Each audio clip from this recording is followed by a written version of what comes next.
What's going on, guys, and welcome back to the YouTube channel. Now today we are in my Focus RS. We're gonna go on a little drive, and I know I usually don't do videos like this, but my last video was a news reporting video, so I kind of wanted to do the same thing and tell you guys a little bit of car news about things that I find interesting and that I think you guys might too. Now, if you guys are familiar with the YouTuber by the name of Salomondrin, as you guys may or may not know, he did buy a McLaren Senna, and after about a week of owning it, the car actually caught on fire and burned to the ground. So super tragic. He had waited for that car for such a long time, and when he finally got it, him and his wife were actually driving and the car caught on fire. Now he might know why the car caught on fire. There's a couple of stipulations and ideas of why it did, but there still isn't an answer to why the car caught on fire. But he disabled all of his comments on his videos, so nobody can really comment except on his Spanish-speaking channel. But now on his main channel, he just uploaded a video today. He actually went out and test drove a brand new McLaren 600 LT.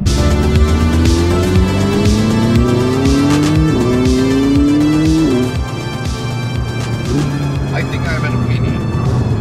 I would love to hear your opinion, kind sir. I think I have an opinion on this car finally. You can tell he's really shaken up from the video and a little emotional about it too, because of the way he was acting. He kept looking in his rear view, making sure nothing was on fire. He didn't see any sparks, which is really crazy. And I don't know, he said as of right now, his wife isn't comfortable with him getting one, and I don't know that he's necessarily comfortable with getting back in a McLaren either, but he still has a lot of love for the brand, and I know at some point he'll probably end up back in one. Because if you guys are familiar with the 600 LT, all the reviewers are saying is that you don't need a Senna. The McLaren 600 LT is really all you need. It's very fast and just as capable on the track as the McLaren Senna is.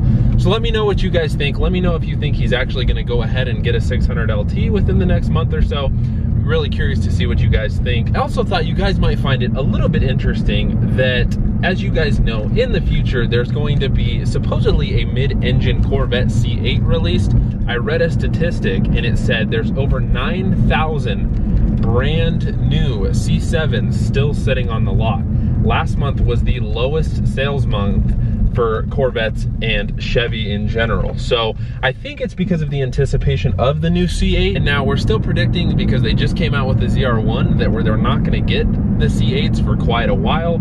So not sure what Chevy's doing. They actually raised the price on all of the brand new 2019 C7s, which really surprises me because sales were already down so much on them. So I'm super curious to see what Chevy's gonna do, if they're gonna bring the price back down, because they have over 9,000 Corvettes just sitting on lots waiting for people to purchase them. And like I said, last month was their lowest selling month that they've ever had. And if you guys are new to the channel, my name is Adam. I typically post videos on what I'm in currently, which is my 2018 Race Red Focus RS.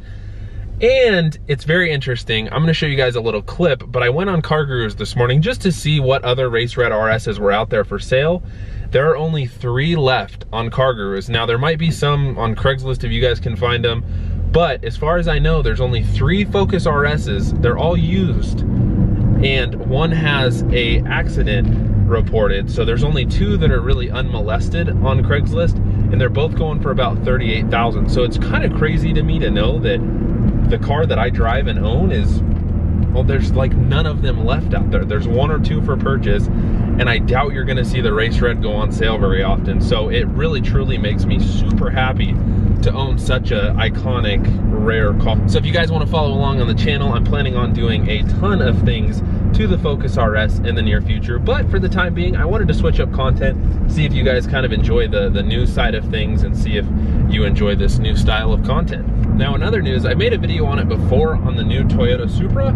They actually just announced over in Japan that they're coming out with a TRD version of the Supra, and it is in a beautiful, like, matte silver gray finish, and it looks awesome. It's got upgraded wheels, and then it also comes with a carbon fiber package where they basically replace all of the plastic pieces with carbon fiber. They give you a nice duck spoiler, which looks awesome. And before, in all the other pictures I've seen of the new Toyota Supra, I haven't been very impressed with it whatsoever. I honestly thought it was kind of an ugly car, not that great looking. They put a twin turbo inline 6 in it that produces 335 horsepower, but it just didn't do much for me in terms of styling and looks. But with the new TRD, I'm in love. I think that lowered, slam it on some coils, I think that's gonna be one of the best looking cars that's to come out. Now I know a lot of people joke and are like, oh, it looks like a Z4. This one does not. But with the TRD, there's no power upgrades, at least as of yet.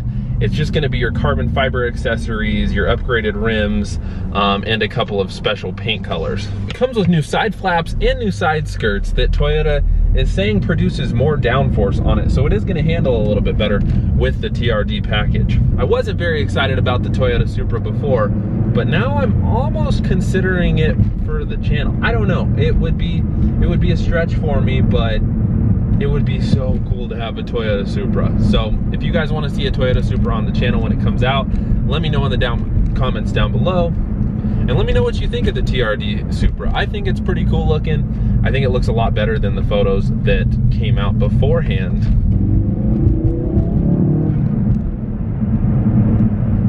She scoots. And as most of you know, the very first Toyota Supra that was ever produced just sold at auction for $2.1 million. So there's that for you. Can't say I'd ever spent $2 million on the first Toyota Supra, but kudos to whoever has the money to spend on it. And yeah, so $2.1 million. Now the TRD Supra is a little bit of an aesthetic upgrade. So you get the 19-inch forged aluminum wheels that look really good. You also get a lot of carbon fiber with it, which is also lighter and stronger than the plastic pieces that came on it before. Plus you get a lot of aerodynamic pieces as well. So if you were hoping the TRD was going to bring a performance package, sadly it's not.